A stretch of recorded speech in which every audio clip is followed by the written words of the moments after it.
नमस्कार।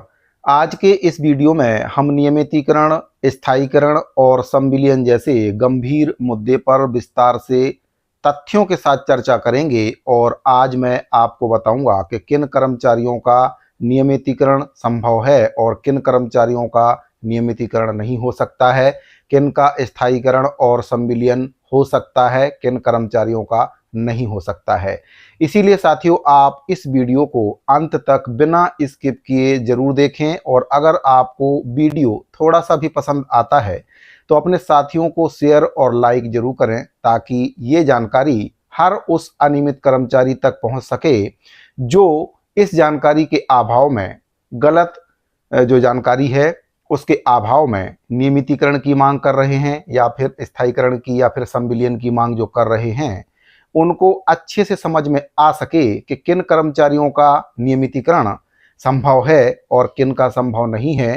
पूरी कानूनी जो बाधा है उसको देखते हुए, सुप्रीम कोर्ट के ऑर्डर को देखते हुए किन कर्मचारियों का नियमितीकरण हो सकता है, स्थायीकरण हो सकता है, संविलियन के पात्र कौन से कर्मचारी हैं, विस्तार से आज मैं आपको इस वीडियो के माध्यम से जानकारी देने वाला हूं। तो साथियों, वीडियो प्रारंभ करते हैं। सबसे पहले बात करते हैं मध्य प्रदेश की। तो मध्य प्रदेश में साथियों दो प्रकार की योजनाएं बैकडोर एंट्री कर्मचारियों के लिए लागू हैं, जिसमें 2016 स्थायीकरण जो योजना है वह दूसरी योजना है। तो साथियों, वहां पर जिन कर्मचारियों का स्थायीकरण किया गया है 2016 में स्थायीकरण किया गया है। इससे पहले 1998 में जो नियमितीकरण किया गया था उसमें दो प्रकार के कर्मचारी थे। एक तो वे कर्मचारी थे जिनके पास नियुक्ति पत्र है और एक वे कर्मचारी थे जिनके पास नियुक्ति पत्र नहीं था, यानी कि बैकडोर एंट्री कर्मचारी जिनको श्रमायुक्त दर का वेतन मिलता है। 1948 के अंतर्गत न्यूनतम वेतन अधिनियम 1948 के तहत उनको श्रमायुक्त दर का वेतन दिया जा रहा था। तो ऐसे कर्मचारी बिना नियुक्ति पत्र वाले कर्मचारी हैं जिनको बैकडोर एंट्री कहा जाता है। साथ ही ऐसे कर्मचारी जिनके पास नियुक्ति पत्र है, जो दैनिक वेतनभोगी कर्मचारी हों चाहे अनियमित कर्मचारी हों, ऐसे कर्मचारी जिनके पास नियुक्ति पत्र है। तो दो कर्मचारियों की कैटेगरी उसमें थी, जिनके पास नियुक्ति पत्र था और जिनके पास नियुक्ति पत्र नहीं था। उनको उमा देवी प्रकरण 2006 के तहत नियमितीकरण किया गया था, जिनकी सेवा 10 साल पूरी हो चुकी थी। वहां पर उनको नियमितीकरण किया गया था। वही हाल छत्तीसगढ़ का भी है। छत्तीसगढ़ में तत्कालीन रमन सरकार के द्वारा 2008 में ऐसे कर्मचारी जिनकी सेवा 10 वर्ष पूरी हो चुकी थी उनका नियमितीकरण किया गया था, चाहे उनके पास नियुक्ति पत्र हो या फिर नियुक्ति पत्र ना हो। तो बेनियमितीकरण के पात्र थे। तो साथियों, मध्य प्रदेश की तर्ज पर छत्तीसगढ़ में भी नियमितीकरण किया गया था उन कर्मचारियों का जिनके पास नियुक्ति पत्र हो और जिनके पास नियुक्ति पत्र ना हो, दोनों का ही नियमितीकरण किया गया था।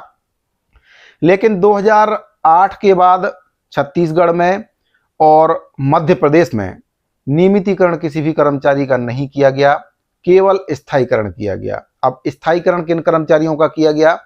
स्थायीकरण उन कर्मचारियों का किया गया जिनके पास नियुक्ति पत्र नहीं है, बैकडोर एंट्री कर्मचारी हैं, उनका स्थायीकरण वहां पर स्थायीकरण योजना लाकर वहां पर स्थायीकरण किया गया। साथियों, नियमितीकरण के लिए केवल वे ही कर्मचारी पात्र हैं जो 1998 के पूर्व के कर्मचारी हैं, चाहे उनके पास नियुक्ति पत्र हो या फिर नियुक्ति पत्र ना हो। वे आज भी नियमितीकरण के लिए अपना दावा कर सकते हैं, बशर्ते वे 1998 के पूर्व के कर्मचारी होना चाहिए। 1998 के बाद के जितने भी कर्मचारी हैं जो बिना नियुक्ति पत्र वाले बैकडोर एंट्री कर्मचारी हैं, वे आज किसी भी रूप में नियमितीकरण की पात्रता नहीं रखते हैं। केवल जिनके पास नियुक्ति पत्र है, यानी कि 1998 के बाद वाले जितने भी नियुक्ति पत्र वाले कर्मचारी हैं, वे केवल नियमितीकरण की पात्रता रखते हैं। लेकिन जिनके पास नियुक्ति पत्र नहीं है, उनका नियमितीकरण संभव नहीं है। उनके लिए केवल एक ही विकल्प है, स्थायीकरण, और स्थायीकरण के बाद वे संविलियन की मांग भी कर सकते हैं। लेकिन अगर आज वे नियमितीकरण की मांग करें तो उनकी जो मांग है वह किसी भी हाल में पूरी नहीं हो सकती है, क्योंकि उमा देवी प्रकरण 2006 के अनुसार एक बार नियमितीकरण हो चुका है, चाहे जिनके पास नियुक्ति पत्र हो, चाहे किसी के पास नियुक्ति पत्र ना हो, उन सभी कर्मचारियों का नियमितीकरण कर दिया गया था। तो अब केवल वे ही कर्मचारी नियमितीकरण के लिए पात्र होंगे जिनके पास नियुक्ति पत्र है। लेकिन 1998 के बाद वाले जो कर्मचारी हैं जिनके पास नियुक्ति पत्र नहीं है, वे नियमितीकरण की पात्रता नहीं रखते हैं, यानी कि उनका नियमितीकरण नहीं हो सकता है। 1998 में एक बार नियमितीकरण उन कर्मचारियों का हो चुका है जिनके पास नियुक्ति पत्र नहीं था, या जिनके पास नियुक्ति पत्र था उनका भी नियमितीकरण किया गया, और जिनके पास नियुक्ति पत्र है वे आज भी नियमितीकरण की पात्रता रखते हैं। क्योंकि जो उमा देवी प्रकरण 2006 में सुप्रीम कोर्ट के द्वारा आदेश सुनाया गया था, उस प्रकरण के तहत जो उस समय नियमितीकरण से वंचित रह गए थे, अगर वे आज भी कोर्ट में जाकर आवेदन देते हैं, याचिका लगाते हैं, तो उनका नियमितीकरण हो सकता है। लेकिन जो नियुक्ति पत्र जिनके पास नहीं है वे किसी भी प्रकार से अब नियमितीकरण के पात्र नहीं है, क्योंकि एक बार के लिए नियमितीकरण किया गया था, अब केवल उनका स्थायीकरण हो सकता है। तो स्थायीकरण 2016 में मध्य प्रदेश में किया गया था।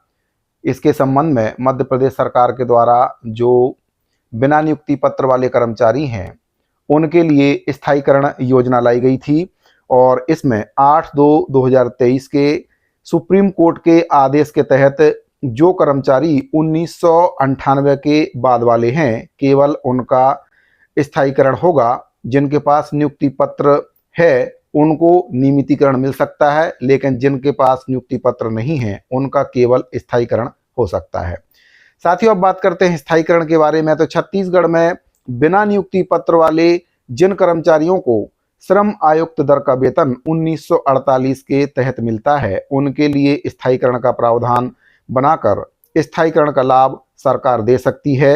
स्थायीकरण के बाद केवल और केवल संविलियन के लिए भी वे दावा कर सकते हैं, नियमितीकरण के लिए वे दावा नहीं कर सकते हैं। स्थायीकरण के बाद बिना नियुक्ति पत्र वालों का नियमितीकरण नहीं हो सकता है, केवल उनका संविलियन हो सकता है। अगर वे चाहें तो संविलियन के लिए भविष्य में अपना दावा कर सकते हैं, लेकिन अगर वे चाहें कि हमारा नियमितीकरण हो जाए तो नियमितीकरण उनका संभव नहीं है, चाहे वे किसी भी राज्य के कर्मचारी हों, क्योंकि नियमितीकरण केवल एक बार के लिए था, जो 2006 की उमा देवी प्रकरण के आधार पर कर्मचारियों का किया गया था। चाहे मध्य प्रदेश में किया गया हो, चाहे छत्तीसगढ़ में किया गया हो। छत्तीसगढ़ में तत्कालीन रमन सरकार के द्वारा 2008 में नियमितीकरण किया गया था। उसके बाद ना ही किसी कर्मचारी का नियमितीकरण हुआ है और ना ही किसी कर्मचारी का स्थायीकरण हुआ है। तो छत्तीसगढ़ सरकार अगर चाहे तो स्थायीकरण योजना लाकर छत्तीसगढ़ के जो अनियमित कर्मचारी हैं, बैकडोर एंट्री कर्मचारी हैं, श्रमायुक्त दर का वेतन पाने वाले कर्मचारी हैं, चाहे उनके पास नियुक्ति पत्र हो या फिर ना हो, उनका स्थायीकरण हो सकता है। जिनके पास नियुक्ति पत्र है वे आज भी कोर्ट में जाकर नियमितीकरण के लिए याचिका लगा सकते हैं, लेकिन जिनके पास नियुक्ति पत्र नहीं है वे किसी भी हाल में नियमितीकरण के लिए दावा नहीं कर सकते हैं। मध्य प्रदेश में एक कर्मचारी जिनका 2016 में स्थायीकरण किया गया था, 1998 की तर्ज पर उनके द्वारा नियमितीकरण की मांग की गई थी, जिसको हाई कोर्ट के द्वारा निरस्त कर दिया गया, क्योंकि उमा देवी प्रकरण की जो बाधा है बीच में आ रही थी। नियमितीकरण केवल एक बार के लिए किया गया था, उसके बाद किसी भी कर्मचारी के नियमितीकरण पर विचार नहीं किया जाएगा, ऐसा उमा देवी प्रकरण में कहा गया है। इसीलिए मध्य प्रदेश में 2016 में स्थायीकरण योजना लाकर वहाँ के जो बिना नियुक्ति पत्र वाले कर्मचारी हैं उनको स्थायीकरण किया गया था। लेकिन कुछ कर्मचारियों के द्वारा मांग की गई कि 1998 की तर्ज पर जो नियमितीकरण वहाँ पर बिना नियुक्ति पत्र वाले कर्मचारियों का किया गया था, तो 2016 में जो स्थायीकरण हुआ था उनकी मांग थी कि उनको भी नियमितीकरण किया जाए, लेकिन कोर्ट के द्वारा उनकी इस याचिका को ये कहते हुए खारिज कर दिया गया, क्योंकि नियमितीकरण केवल एक बार के लिए था। तो अब बात करते हैं कि छत्तीसगढ़ में किसका नियमितीकरण हो सकता है, किसका स्थायीकरण हो सकता है। छत्तीसगढ़ में स्थायीकरण को कैसे लागू किया जा सकता है, ये सवाल दर्शक अक्सर पूछते रहते हैं। तो इसका जो जवाब है, मध्य प्रदेश के जो आदेश जारी किए गए हैं उसके पेज नंबर 11 में इसका जवाब छुपा हुआ है। जवाब मैं आपको बता देता हूं कि किन कर्मचारियों का नियमितीकरण संभव है, किन का स्थायीकरण संभव है और स्थायीकरण योजना को छत्तीसगढ़ में कैसे लागू कराया जा सकता है। तो साथियों, मध्य प्रदेश में जैसा कि मैंने आपको बताया कि 2 योजनाओं की तरह छत्तीसगढ़ में भी 2 योजना लागू करनी होंगी। छत्तीसगढ़ में मध्य प्रदेश योजना 1998 के पूर्व वालों को नियमितीकरण लागू है, छत्तीसगढ़ में भी लागू है, यानी कि मध्य प्रदेश की तरह 1998 वाले जो कर्मचारी हैं उनको नियमितीकरण की जो योजना है छत्तीसगढ़ में भी लागू है। यहाँ पर केवल बस स्थायीकरण का प्रावधान बनवा कर लागू करना होगा, सरकारों पर दबाव बनाना होगा और जो अपने मांग पत्र हैं उनमें स्थायीकरण की बात करके छत्तीसगढ़ सरकार से स्थायीकरण लागू करवाना होगा। और यह प्रावधान छत्तीसगढ़ के किसी भी सरकार ने आज तक नहीं बनाया है। छत्तीसगढ़ में भी 2 योजना लागू हो सकेंगी, जैसे कि बैकडोर एंट्री के लिए छत्तीसगढ़ में बिना नियुक्ति पत्र श्रम आयुक्त दर का वेतन पाने वालों के लिए एकमात्र विकल्प स्थायीकरण ही है। यानी कि छत्तीसगढ़ में नियुक्ति पत्र वालों के लिए नियमितीकरण का मार्ग आज भी खुला हुआ है, लेकिन जिनके पास नियुक्ति पत्र नहीं है उनको स्थायीकरण वाली योजना उनके लिए लानी होगी। सरकार पर दबाव बनाकर उनके लिए स्थायीकरण लागू करवाना होगा, क्योंकि मध्य प्रदेश की तर्ज पर छत्तीसगढ़ में नियमितीकरण जिन कर्मचारियों का 1998 वाले जो कर्मचारी हैं उनका नियमितीकरण लागू हो चुका है, वही योजना आज लागू है। लेकिन जो बिना नियुक्ति पत्र वाले हैं उनके लिए स्थायीकरण वाली योजना यहाँ पर लागू करवानी होगी। इसके संबंध में पेज नंबर 11 में विस्तार से जानकारी दी गई है। पूरा PDF फाइल आपको हमारे टेलीग्राम चैनल पर मिल जाएगा। पेज नंबर 11 में अगर आप इसमें अध्ययन करेंगे तो आपको विस्तार से इसके संबंध में जानकारी मिल जाएगी। तो मैंने पूरी जानकारी आपको विस्तार से देने की कोशिश की है कि किन कर्मचारियों का नियमितीकरण संभव है, किन का स्थायीकरण संभव है, और स्थायीकरण के बाद आप किस प्रकार से संविलियन की मांग कर सकते हैं। किन कर्मचारियों का नियमितीकरण नहीं हो सकता है, यानी कि जो बैकडोर एंट्री कर्मचारी हैं 1998 के बाद वाले, उन कर्मचारियों का किसी भी हाल में नियमितीकरण संभव नहीं है।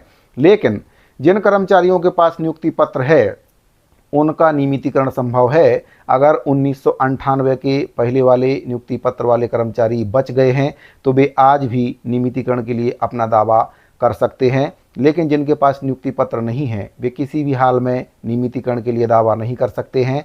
उनके लिए केवल एक ही मात्र विकल्प है, स्थायीकरण। स्थायीकरण के बाद वे संविलियन के लिए मांग कर सकते हैं। मैंने जैसा कि आपको बताया कि संविलियन में वे सभी सुविधाएं मिलती हैं जो एक नियमित कर्मचारी को दी जाती हैं, जैसे कि शिक्षा कर्मियों का संविलियन एक बहुत ही बड़ा उदाहरण है। छत्तीसगढ़ में आज तक 1998 के बाद जो नियमितीकरण हुआ है उसके बाद किसी भी कर्मचारी का नियमितीकरण नहीं किया गया है। लेकिन अगर सरकार चाहे तो प्रदेश के अनियमित संविदा दैनिक वेतनभोगी कर्मचारियों को स्थायीकरण बिना किसी कानूनी बाधा के कर सकती है। और संगठनों को भी चाहिए कि एक सूत्रीय मांग यानी कि स्थायीकरण की जो मांग है उसको लेकर सरकार पर दबाव बनाए और छत्तीसगढ़ में स्थायीकरण को लागू कराएं। तो साथियों, ये पूरी जानकारी आपको कैसी लगी कमेंट बॉक्स में ज़रूर बताइए। अपनी राय को ज़रूर बताइए कि आप इसके बारे में क्या राय रखते हैं। साथ ही अगर आपको जानकारी अच्छी लगी हो तो वीडियो को लाइक और अपने साथियों को शेयर जरूर करें। चैनल को सब्सक्राइब जरूर करें ताकि आपको सभी नए वीडियो के नोटिफिकेशन लगातार मिलते रहें। साथियों, इस वीडियो फिलहाल इतना ही। मिलते हैं अगले वीडियो में। धन्यवाद।